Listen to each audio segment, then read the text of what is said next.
Hi everyone, welcome to my YouTube channel. నేను విద్యుత్. ఈరోజు మన కిచెన్లో వచ్చేసరికి వేడి పుదీనా పచ్చడి అండి.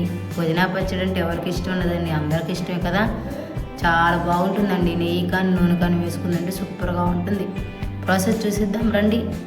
1 కట్ట పుదీనా కట్ట తీసుకొని శుభ్రంగా కడగండి, ఎందుకంటే ఉసుకుంటుంది కదా. 2-3 సార్లు కడిగి అట్లా కొంచెం ఆకులు తీసి ఒక దాంట్లో లాంటి దాంట్లో వేసుకోండి, ఎందుకంటే ఉసుకున్నా కానీ వెళ్ళిపోతుంది, నీరు కూడా అంతా వడపోతుంది కాబట్టి ఫ్రెష్గా వస్తుంది పుదీనా.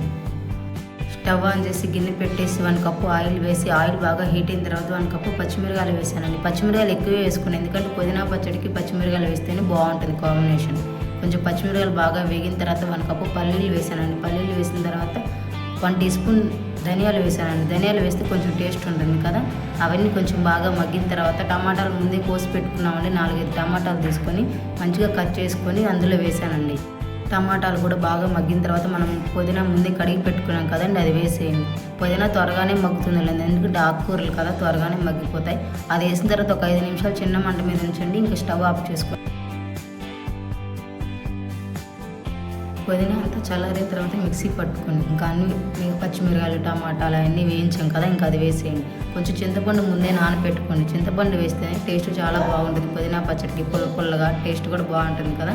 కొంచెం 1 కప్పు నేను గార్లిక్ వేసానండి, అదే వెల్లుల్లి రెబ్బలు వేసానండి. మీకు కావాలంటే కొంచెం వేసుకుని నేను మరిన్నే వేసాను, ఎందుకంటే టేస్ట్ చాలా బాగుంటుంది కదా. 1 టీ స్పూన్ సాల్ట్ వేసాను, పైన కొంచెం పుదీనా వేసానండి. కొత్తిమీర పుదీనా కొంచెం వేసానండి. మిక్సీ పట్టేటప్పుడు కొంచెం గరుగ్గా ఉంటే టేస్ట్ కూడా చాలా బాగుంటుంది కదా, అవి తగులుతుంటే పంటికి బాగుంటుందని మిక్సీ పట్టేసి అలా పక్కన పెట్టేసాను. ఇంక స్టవ్ ఆన్ చేసి గిన్నె పెట్టేసి 1 కప్పు ఆయిల్ వేసి పోపు దినుసులు అన్నీ వేసానండి. కొంచెం రెడ్ చిల్లీస్ కూడా వేసానండి. రెడ్ చిల్లీస్ నంచుకోవడానికి బాగుంటాయి కదా.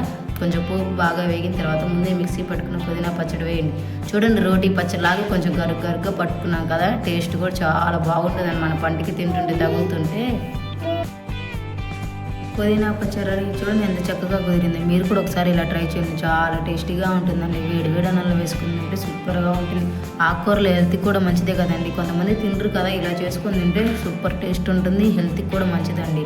వేడి అన్నంలో వేసుకుందంటే సూపర్గా ఉంటుంది. చూడండి ఎంత చక్కగా కుదిరింది పుదీనా పచ్చడి.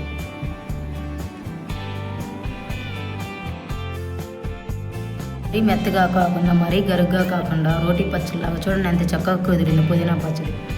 వేడి అన్నాలు వేసుకుందంటే సూపర్గా ఉంటుందండి. ఎవరైనా ఇష్టంగా తినాల్సింది.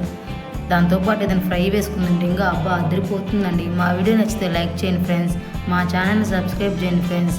Thank you so much watching my video.